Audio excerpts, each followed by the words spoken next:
चौरासी बार में खान पान मदमा। कहते हैं जीव बेचारे क्या करें, मनुष्य शरीर में क्या करें, 84 का कर्म कर रहे और इस खान पान में लगे पड़े। आखिर में जब जाएंगे तो सीधे 4 खानों में 84 लक्ष्योनियों में काटो पीटोगे, मारोगे, इन आत्माओं को सताओगे और बस शुद्ध आहार करोगे तो सीधे नरक।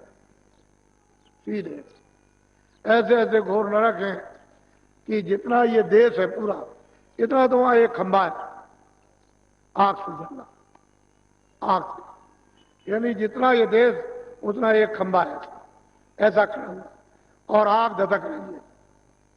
लाखों मीलों से दिखाई देता है कि ये खंबा आग से जलना, उसमें जीवात्माओं को चिपटा देते हैं, वहां पर जलाते हैं उसको, उसमें बांधते हैं तो चिल्लाता है तो कितनी आवाज, किस तरह से चिल्कार मारता है।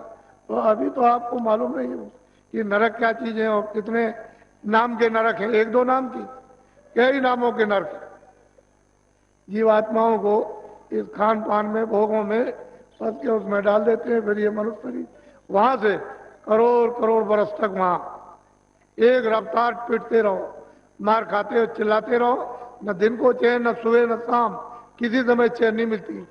ऐसी वहां पिटाई होती है और वो जमदूत ऐसी ऐसी लगियां 10-10 हजार मील की लंबी लगियों से पकड़ करके छेद के चिपकाते रहते हैं। तो आपको तो ये तो महापुरुषों ने जब आंख से देखा तो जीवों से कहा, अरे तुमको मालूम नहीं, वहां तो बड़ी दुर्दशा हो, बयान नहीं की जा सकती, ऐसा है। तो कहते तुम भोगों में इसमें तुम लिप्त हो गए और 4 खानों का 84 लक्ष्योनी नरकों का रास्ता खोल लिया। अब कौन बचाएगा? अब ये सोचो, तो मतलब है कोई बचा नहीं। ये बेचारे जो जल में जीव रहते थे, आपको देख करके डरते नहीं थे, उनको तो किसी को रहने नहीं दिया, सांप को निकाल कर सफाई कर दिया। ये बेचारे जानवर निर्भय होकर के गांव में घूमते रहते थे, उनको सफाई कर। पंछी जो है तुम्हारे घरों में बैठे रहते थे, कहीं कुछ नहीं था और उनको भी साफ कर दिया। अब ये हालत हो गई तो आखिर मनुष्य क्या हो गया? मनुष्य तो ना, ये तो भोग जो है बिल्कुल पशु अज्ञान। आप तो मनुष्य थे, आपका भोग तो ज्ञान का होता, लेकिन भोग हो रहा अज्ञान का, तो आखिर में क्या होगा? दशा ये होगी और आपको कोई रास्ता मिला नहीं। बोलो। हाँ, मान मनी का रोग पसरिया बड़े बने दिन। अब महापुरुष कहते हैं क्या जीव बेचारे झूठा मान मनी का तमाम मेरा मान करो, मेरा मान करो, इसका इसी में सब जीव बेचारे उलझ गए और बड़े बनने लगे, मार खाने लगे। जो बड़ा बना वो मार खा। अरे भाई, यहां तो सबकी एक ही घाट की दशा है, क्योंकि मौत के घाट पर तो कोई किसी का नहीं, सबको वही शमशान भूमि पहुंचाना। हम भी तो जाएंगे, हम कौन पट्टा लिखा के आए? अरे किराए के मकान में आए, अपना काम कर लो, यही बहुत सारी है।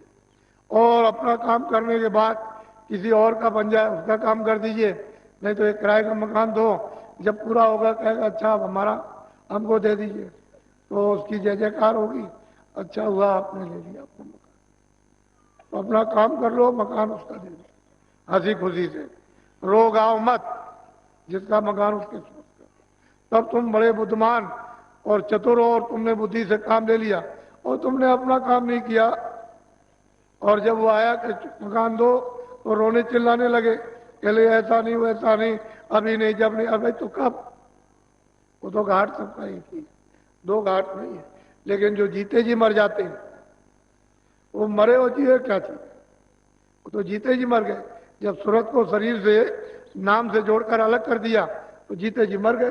वो तो बिल्कुल ऐसे ही अलग हो जाती है जैसे मौत के वक्त अलग होती है। ऐसे ही नाम की डोर पकड़ के चल जाए, शरीर यह बैठा रहता, उसकी संभाल ऊपर के सब लोग करते हैं, कोई छुए नहीं, कोई छेड़े नहीं। एक महात्मा जंगल में गए, तो वहां साधना कर रहे थे गुफा में। तो उनकी साधना को उनको देख करके बिल्कुल अचेत पड़े हुए थे। तो हम बाहर आए, उनके शिष्यों से पूछा, कह लगे आप कुछ बोले तो नहीं? मैंने बोला तो मैं कुछ नहीं, मैं समझता हूं कि साधना कर रहे हैं।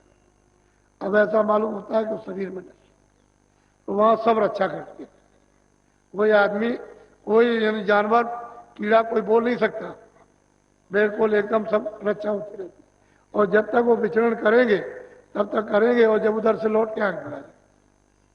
तो कहते हैं जीवत मृतक हो रहो तजो खलक की आस, समरथ रक्षक सदगुरु मत पावे दुखा, जीते मरे। और वो कैसे? सूरत को नाम के साथ और नाम पकड़ के ले जाए।